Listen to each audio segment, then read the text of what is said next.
Hey guys, welcome back to my YouTube channel explore with Nanda. అందరూ ఎలా ఉన్నారు? అందరూ బాగున్నారు అనుకుంటున్నాను. నేనైతే చాలా బాగున్నాను అనమాట. ఇంకా లేట్ చేయకుండా ఈ వీడియోలోకి అయితే వెళ్ళిపోదాము. సో ఈ వీడియో వచ్చేసి మనల్ని అయితే చాలామంది అడుగుతూ ఉన్నారు, మన అపాచీ RR బైక్ ఉంది కదా, RR 310. ఈ బైక్ సంబంధించి రైడింగ్ కంఫర్ట్ ఎలా ఉంది, ఏమైనా రిస్ట్ పెయిన్ కానీ బ్యాక్ పెయిన్ కానీ ఏమైనా వస్తున్నాయా అనేసి ఈ వీడియోలో అయితే మనం ఈ టాపిక్స్ మీద మాట్లాడుకుందాము. First point riding comfort. Riding comfort గురించి మాట్లాడితే మాత్రం సిటీలో అయితే కొంచెం ప్రాబ్లమేటిక్గా ఉంటుంది. బంపర్ టు బంపర్ ట్రాఫిక్ ఉండి బ్యాక్ ప్యాక్ అని అలాంటిది ఏదైనా వేసుకొని ఉంటే, మీరు వెనకాల బ్యాగ్ ఏదైనా వేసుకుని ఉంటే, బంపర్ టు బంపర్ ట్రాఫిక్ ఏం లేదు, కొంచెం బాగానే ఉంది. సో ఇలా ఉంది అనుకుంటే పెద్ద ప్రాబ్లం అనిపించదు. సో ఎందుకు చెప్తున్నానంటే, ఎండ్ ఆఫ్ ద డే ఇది ఒక స్పోర్ట్స్ బైక్, కొంచెం లీన్ అవ్వాలి, ముందరకైతే వంగి నడపాల్సిందే. ప్లస్ ఇంకోటి ఏంటంటే, హ్యాండిల్ బార్ మీద ప్రెషర్ పెట్టకుండా కూర్చున్నా కూడా బ్రేక్స్ వేసినప్పుడు బంపర్ టు బంపర్ ట్రాఫిక్ అంటే ఖచ్చితంగా ఇలా బ్రేక్స్ వేస్తూనే ఉంటాం కాబట్టి 100% మీరు ముందుకి లీన్ అవుతారు. అప్పుడు మీ హ్యాండ్స్ మీద, ఈ హ్యాండిల్ బార్ మీద అయితే ప్రెషర్ పడుతుంది.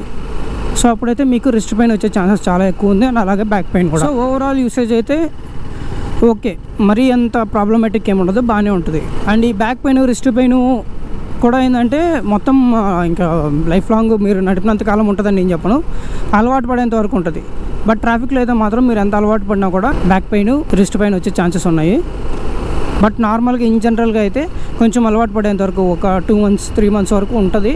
తర్వాత అలవాటు అయిపోయింది, మీకు అంత ప్రాబ్లమేటిక్ ఏమి ఉండదు. ఇంకా నెక్స్ట్ పాయింట్, మన వాళ్ళు నన్ను అడిగింది వచ్చేసి లాంగ్ రైడ్ కంఫర్ట్.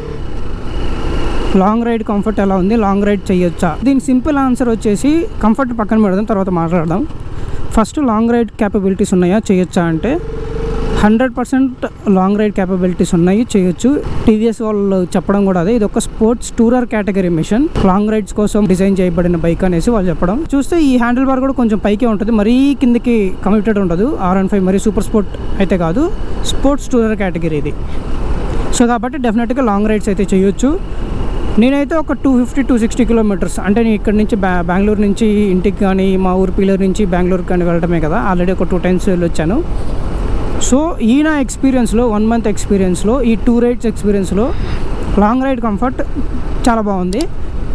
సో ఇక్కడ ఒక చిన్న డిస్క్లైమర్ ఏంటంటే, నా బాడీ పైన చిన్న బ్యాక్ ప్యాక్ కానీ చిన్న లగేజ్ కూడా పెట్టుకోవాలి, కాబట్టే చాలా బాగుంది. సో నా లగేజ్ మొత్తం ఎక్కడ పెట్టాను రా అంటే, మన దగ్గర వియాటర్ క్లా అనేసి ఒక బ్యాగ్ ఉందన్నమాట, టైల్ బ్యాగు. సో నేను ఇక్కడ ఫోటో అటాచ్ చేస్తాను, మీరు చూడొచ్చు. మీరు మన షార్ట్స్ అండ్ రీల్స్లో అయితే ఆల్రెడీ చూసుంటారు. నేను లాస్ట్ వీడియోలో కూడా, నేను బెంగళూరుకి వెళ్ళే వీడియోలో చూపించిన ఆ బ్యాగ్ ఎట్లా మౌంట్ చేసామనేసి. అంటే ప్రాసెస్ చూపించలేదు, బట్ బ్యాక్ సైడ్ మౌంట్ చేసింది అయితే చూపించాను కదా. సో అలా మీ బాడీ పైన ఏం వెయిట్ లేకుండా, లగేజ్ ఏం లేకుండా ఉంటే మాత్రం కంఫర్ట్ అనేది చాలా బాగుంటుంది.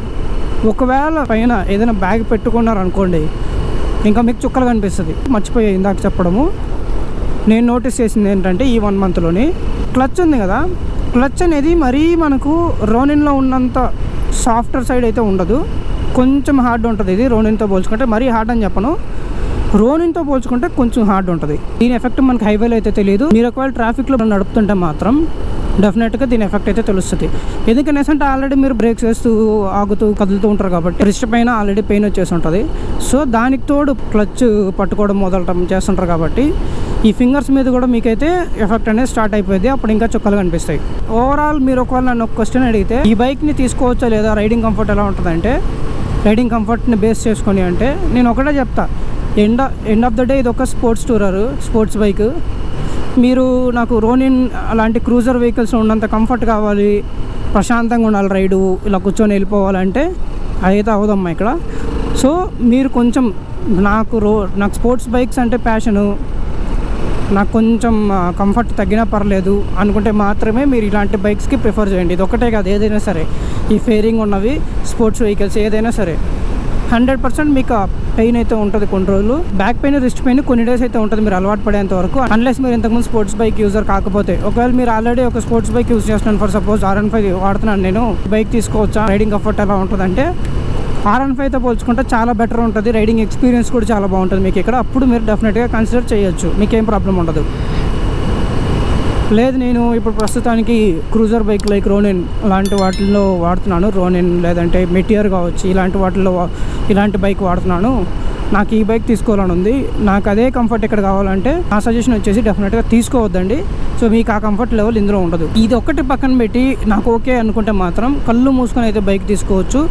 ఈ ప్రైస్ పాయింట్లో ఇన్ని ఫీచర్స్తో ఇంత మంచి బైకు మనకు ఉండదు. ఇంకొంచెం ప్రైస్ ఇంకొంచెం మనీ ఎక్స్ట్రా వేసుకొని మీరు ఆర్సీ 390 ఇవన్నీ తీసుకుంటా అంటే కూడా తీసుకోవచ్చు. అది మీ మీద డిపెండ్ అయి ఉంటుంది. సో దీంతో పోల్చుకుంటే దాంట్లో కొంచెం గ్రౌండ్ క్లియరెన్స్ తక్కువ, దాంట్లో పవర్ ఎక్కువ, అవన్నీ అడ్వాంటేజెస్ ఉన్నాయి, డిసడ్వాంటేజెస్ ఉన్నాయి. బట్ ఇట్ డిపెండ్స్ అనమాట, అది మీ మీద డిపెండ్ అయి ఉంటుంది. ఫ్రెండ్స్, వీడియోలో అయితే ఒక పాయింట్ చెప్పడం అయితే మర్చిపోయాను అనమాట. దానికోసం అని మళ్ళీ ఇప్పుడు వాయిస్ ఓవర్ అయితే ఇస్తున్నాను. సో ఇది కూడా ఒక మంచి పాయింట్ అనమాట. బ్యాక్ సైడ్ కూర్చుంటారు కదా, పిలియన్ అంటారు. పిలియన్ కంఫర్ట్ గురించి కూడా చూస్తుంటారు అనమాట బైక్లో. మీరు కనుక పిలియన్ కంఫర్ట్ గురించి చూసి పిలియన్ ఎక్కించుకొని లాంగ్ రైడ్స్ కానీ ఇలా ఎక్కడికైనా రైడ్స్ ప్లాన్ చేద్దాము, ఇలా తిరగాలి అనుకుంటే మాత్రం డెఫినెట్గా ఈ బైక్ కొనే ఉద్దేశం అయితే మానుకోండి. ఎందుకనేసి అంటే మన bike RR 310 back side seat చూసినట్లయితే మాత్రం మీరు చాలా చిన్నది ఉంటుంది అనమాట అది. సో కొంచెం దూరం అయితే కూర్చోవచ్చులే, కానీ అది కూడా కొంచెం సన్నగా ఉన్న వాళ్ళు అయితే కొంచెం లావుగా ఉంటే చాలా కష్టం అది. అందులో ఇంకా పేరెంట్స్ని ఎవరినైనా ఎక్కించుకొని తిప్పాలంటే మాత్రం అస్సలు కష్టం, అది ఎక్కడానికే కష్టం, వాళ్ళు అసలు ఎక్కలేరు ఫస్ట్ ఆఫ్ ఆల్. ఇలా పిలియన్ లేకుండా మామూలుగా సింగిల్గా ఇంకా లాంగ్ రైడ్ అంటే ఖచ్చితంగా చేయొచ్చు అనమాట. లాంగ్ రైడ్ క్యాపబిలిటీస్ అయితే 100% ఉన్నాయి.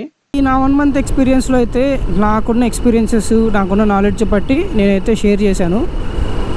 ఇంకా మీకు ఏమైనా డౌట్స్ ఉంటే ఈ వీడియోని చూసిన తర్వాత కూడా ఇన్స్టాగ్రామ్లో ఫాలో అయ్యి నాకు మెసేజ్ అయితే చేయండి, నేను డెఫినెట్గా రెస్పాండ్ అవుతాను.